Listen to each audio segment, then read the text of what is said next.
Na entrevista do dia com Maria Lídia Flandoli, a força da segurança pública para a conquista de votos.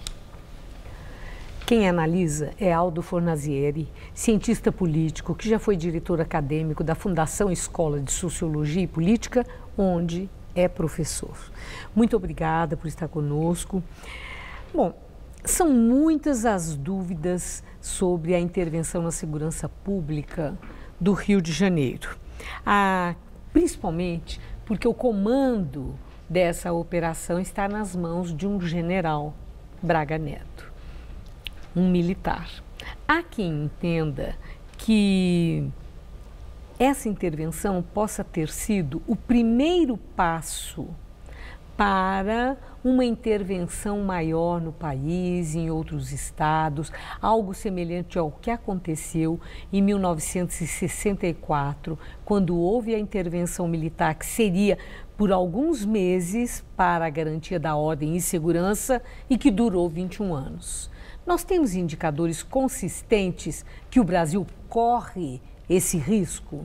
Eu acredito que não, porque o ambiente político internacional não permite essa situação. Inclusive, jornais da Europa e dos Estados Unidos já estão criticando essa intervenção, que é uma intervenção muito parcial. Eu acho que essa intervenção ela foi uma intervenção atabalhoada para atender dois objetivos fundamentais do Temer. Em primeiro lugar, para criar uma cortina de fumaça visando esconder o fracasso em torno da reforma da Previdência, que essa semana ficaria evidente que o governo não conseguiria aprovar a reforma da Previdência. E o segundo objetivo consiste em tentar recolocar o Temer com um papel importante no jogo eleitoral, que eu acho que é muito difícil, porque o Temer é uma figura muito desgastada, todas as pesquisas dizem que ele tem uma grande rejeição e que não votariam num candidato indicado por ele. Tem gente, até o próprio Temer cogitaria uma espécie de um delírio dele mesmo ser candidato à reeleição. Bom, o presidente Michel Temer, ele investe todo o tempo na tentativa de reversão dessa rejeição que, segundo pesquisas, alcançou aí nível altíssimo. E não foi bem sucedido, seja com a imagem de um presidente reformista, ou seja mesmo com as conquistas da reversão da recessão na economia. Mas então aí entra essa questão da política, com a intervenção, o decreto assinado por Temer, com o anúncio da criação de um Ministério da Segurança Pública. Professor, mais do que a economia, vai ser o medo o grande mote explorado para a conquista de votos nas eleições desse ano? Olha, eu acho que a população brasileira vive sob o signo do medo, porque o Brasil é um dos países mais violentos do mundo, todos os indicadores mostram isso. No entanto, quer dizer, o tema da segurança pública ele sempre foi meio frágil, no sentido de eleger um governador, um presidente da República e assim por diante. Então, mesmo com a população aprovando, no Rio de Janeiro já estão aprovando. Exatamente, veja o seguinte, quer dizer, a população quer segurança, isso é inegável. Agora, qual que é o efeito de uma intervenção desse tipo? O efeito é mais ou menos o seguinte, todo mundo já mapeou. Vai ter um momento de sensação de segurança no começo da intervenção. Aliás, a intervenção ela é totalmente atabalhoada e sem planejamento. Na reunião de sábado que o Temer fez com o governador do Rio, não foi anunciada nenhuma medida concreta, o que mostra que essa intervenção foi feita sem planejamento nenhum. Então, inicialmente vai ter uma acomodação e depois os problemas estruturais da falta de segurança e da violência estrutural que existe no país e no Rio de Janeiro, eles vão continuar. Agora, do ponto de vista político, né, essa intervenção na segurança do Rio, comandada por um general, se oferecer resultados que satisfaçam o anseio da população ou que reduzam o temor que está em nível muito elevado, o discurso de Jair Bolsonaro de que os militares é que são a solução para os problemas sociais do Brasil fica reforçado? Bom, os analistas, eles dizem o seguinte, que o Temer teria tido como objetivo, inclusive, derrubar o alto índice de apoio eleitoral que o Bolsonaro tem. Eu acredito que não. Eu acho que essa medida até pode reforçar o Bolsonaro. contrariamente ao que os analistas estão dizendo. Agora, eu entendo que o Bolsonaro não é um candidato sustentável.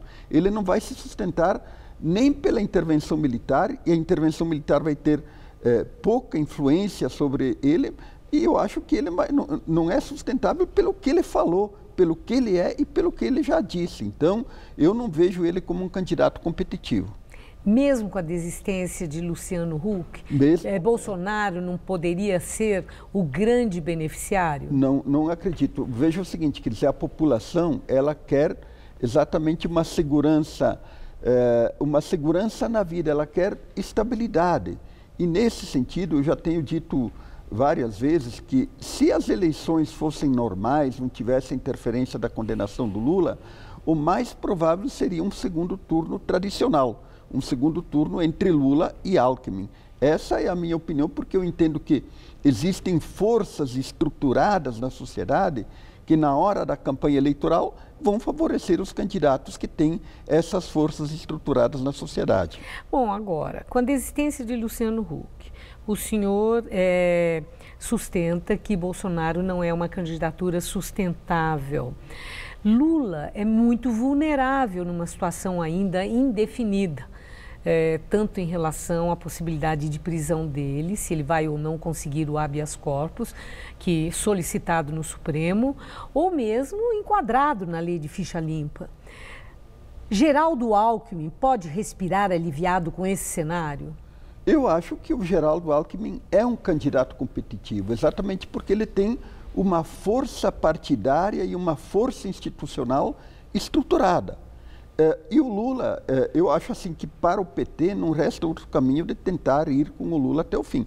Mesmo que ele seja preso, eu acho que o PT deve manter a candidatura Lula até o fim, até colocando um vice, evidentemente, porque essa decisão acerca da viabilidade legal da candidatura dele ou não vai ser decidida só em setembro, na antevéspera da eleição. Eu acho que ele, estando preso ou livre, ele tem um grande poder de influência, eventualmente, para levar um vice dele, que ocuparia o lugar dele, para o segundo turno.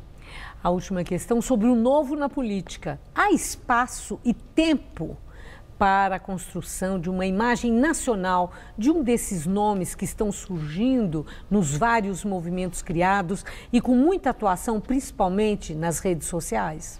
Eu não acredito nisso, quer dizer, a ideia da nova política é uma ideia fracassada. Ela tentou se viabilizar com a Marina Silva não conseguiu viabilizá-la. Agora se tentou com o Huck, que nunca participou de nenhum processo político, e eu acho assim que é uma aventura buscar um candidato de fora do sistema político, uma aventura que o povo brasileiro e o próprio Brasil não devem aceitar. Muito obrigada, professor. Uma boa noite. Boa noite.